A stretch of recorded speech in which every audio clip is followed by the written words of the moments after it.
गणतंत्र दिवस अब बिल्कुल पास में है और ऐसे में सिक्योरिटी फोर्सेस ने जो है जम्मू में जगह जगह तलाशी अभियान वो तेज कर दिए हैं। अभी भी मैं जहां इस इलाके में मौजूद हूँ, ये बहुत ही संवेदनशील इलाका जम्मू का माना जाता है और यहाँ पे अवैध तरीके से रहने वाले बांग्लादेशी और रोहिंग्या वो भी आसपास रहते हैं। तो ऐसे में सिक्योरिटी फोर्सेस इस बात को यकीनी बनाना चाहते हैं कि गणतंत्र दिवस से पहले जो है लोगों की सुरक्षा को सुनिश्चित बना दिया जाए। तो उसी लिए जो है जगह जगह जो है जम्मू संभाग में ही इस वक्त हाई अलर्ट घोषित है। उसी के चलते जो है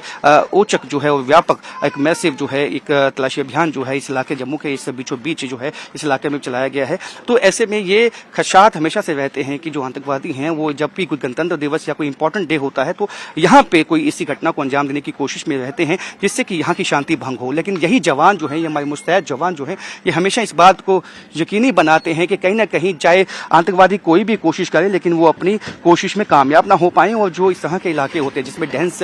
कॉलोनीज होती हैं, जिसमें काफ़ी पॉपुलेशन होती है, ऐसे इलाकों में डोर टू डोर जाके जो है एक तरह से जम्मू कश्मीर पुलिस के जवान लोगों से पूछताछ करते हैं, उनसे जानने की कोशिश करते हैं कि पिछले कुछ दिनों में कोई ऐसा संदिग्ध तो नहीं है जो उनके इलाके में आके बसा है, कोई मूवमेंट तो नहीं यहाँ पे उन्होंने नोटिस की है। तो ऐसे में जम्मू के विभिन्न इलाकों में इस तरह के तलाशी अभियान जो है वो सिक्योरिटी फोर्सेस की तरफ से चलाए गए हैं। और इस तरह के डेंस जो पॉपुलेटेड इलाके हैं पिछले दिनों में देखने में आया है कि आतंकवादी और खासकर जो OGWs है वो इन इलाकों को चुनते हैं ताकि इन इलाकों में जो पुलिस से वो बच पाए। लेकिन जम्मू कश्मीर पुलिस ने अब अपना जो है जो रडार है वो इन इलाकों तक ले गई है और यहाँ पे भी औचक जो है यहाँ पे तफ्तीश नाके और यहाँ से जो पूछताछ है वो तेज कर दी गई है। अब देखते हैं पैरामिलिट्री फोर्सेस के जवान जम्मू कश्मीर और SOG के जवान जो है लगातार मुस्तैद हैं और ये इनकी कोशिश है कि जब गणतंत्र दिवस का फेस्टिवल हो तो इस बात को यकीनी बना दिया जाए कि लोगों की जो सिक्योरिटी है, लोग बिल्कुल सुरक्षित हैं और बिल्कुल खुले मन के साथ अपना गणतंत्र दिवस का जश्न मना सकते हैं। कैमरामैन साहिब भट्ट के साथ राजन वैद, न्यूज़ 18 जम्मू।